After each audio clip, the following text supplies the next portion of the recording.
بے نمازی کی نظر پڑے گھر میں تو برکت ختم ہو جائے، اور جس گھر میں 4 مرد ہو 4 بے نمازی، 4 عورتیں ہو 4 بے نمازی، یہ سارے کی سارے رات کے 12 1 2 بجے تک فلمیں دیکھیں، کامیڈی چلائیں، واٹس ایپ یوٹیوب میں لگے رہے، اور دن کے 10 بجے اٹھے، یہاں تک کہ فرشتہ آیا برکت لے کر فرشتہ واپس ہو گیا، اس کے بعد امیروں کے پاس دوڑ کے جائے کہ کمائی ہے مگر برکت نہیں ہے۔ کیسے برکت ہوگی؟ حضور کی حدیث ہے، جو فجر کی نماز چھوڑے گا اس کے چہرے کا نور اللہ چھین لے گا، جو ظہر کی نماز چھوڑے گا اللہ اس کی روزی سے برکتیں ختم کر دے گا، جو عصر کی نماز چھوڑے گا اللہ اس کے بدن سے طاقت ختم کر دے گا، چاہے وہ روزانہ سیب سنترا کا جوس پیتا رہے مگر بدن سے طاقت ختم ہو جائے گی، جس کو آپ دیکھ سکتے ہیں آج 18 سال کا جوان بھی ہل رہا ہے، 25 سال کا جوان کا چہرے گال کا گوشت اندر دھسا ہوا ہے، آنکھیں دھسی ہوئی ہیں، اور بہت سارے شادی سے پہلے نامرد اور ہجڑا ہو چکے ہیں، مشت زنی نے، اغلام بازی نے، زناکاری نے، گندی فلموں نے اسے نامرد اور ہجڑا بنا دیا ہے۔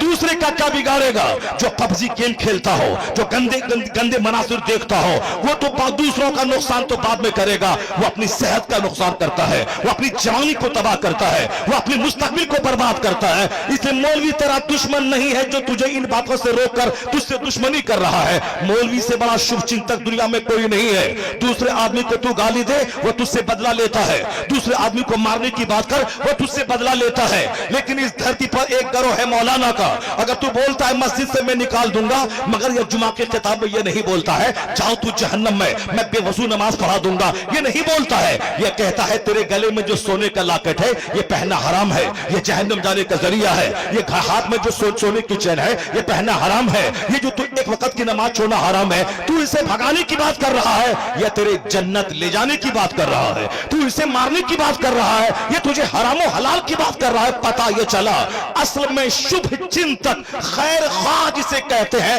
تو دشمنی کر، ان کی جگہ کے خلاف ہو جا، اسے بھگانے کی بات کر، مگر یہ تیرے جنت جانے کی بات کرتا ہے، تیری صحت کی بات کرتا ہے، تیری آبادی کی بات کرتا ہے، تو گالیاں سن کر جو تیری رحمت کی دعا کرے، اس دھرتی پر نہ کوئی نیتا ہے اور نہ کوئی IAS آفیسر ہے، اگر کوئی گروہ ہے تو وہ علماء کی جماعت ہے جو گالیاں سننے کے بعد بھی تجھے جنت کا راستہ دکھاتا ہے، تجھے جنت کا راستہ دکھاتا ہے۔ یہ واحد گروہ ہے عالموں کا، اس لیے خطاب میں کبھی کوئی تمہارے خلاف کوئی بات نہیں کرتا کہ تم چاہے جیسے کرو جاؤ جہنم میں، ہم کو اس سے کیا مطلب ہے، نماز چھوڑ دو چلے گا، روزہ چھوڑ دو چلے گا، ایسی باتیں کوئی نہیں کرتا ہے۔ وہ ہمیشہ ہماری بدنگاہ، ہماری بدعملی پہ سرزنش کرتا رہتا ہے، تنبیہ کرتا رہتا ہے، بدعملی کی تنقید کرتا رہتا ہے۔ تو میں آپ سے کہنا چاہتا ہوں کہ آج ان علماء کی قدر کم ہو گئی، اس لیے دنیا کی ہوس ہمارے دل دماغ میں زیادہ ہو گئی، اور آج ہمارے گھر کا سب سے کمزور ٹاپک آخرت ہے۔ میڈیکل سائنس کا چرچا ہے، کرکٹ کا چرچا ہے،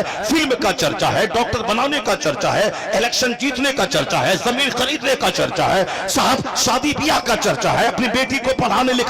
لکھا کے ڈاکٹر بنانے کا چرچا ہے۔ کوئی اپنے گھر میں 1 منٹ بھی بیٹھ کر آخرت کی بات نہیں بولتا۔ کئی لاکھ مسلمانوں کی بیٹیاں مشرکوں کے ساتھ بھاگ گئی، اس کے ذمہ دار یہ باپ ہے جو اپنی بیٹی کو کبھی آخرت اور جنت اور ایمان کا مہتو نہیں بتایا، اپنی بیٹی کو صرف فلمی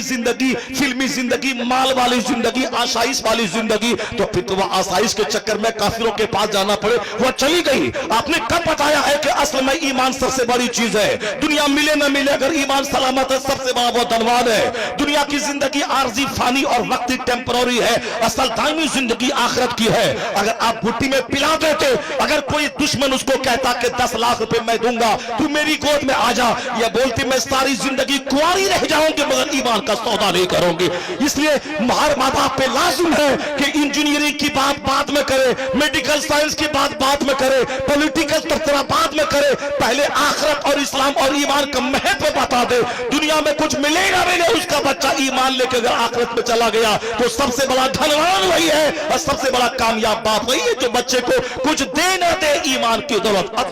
آج کل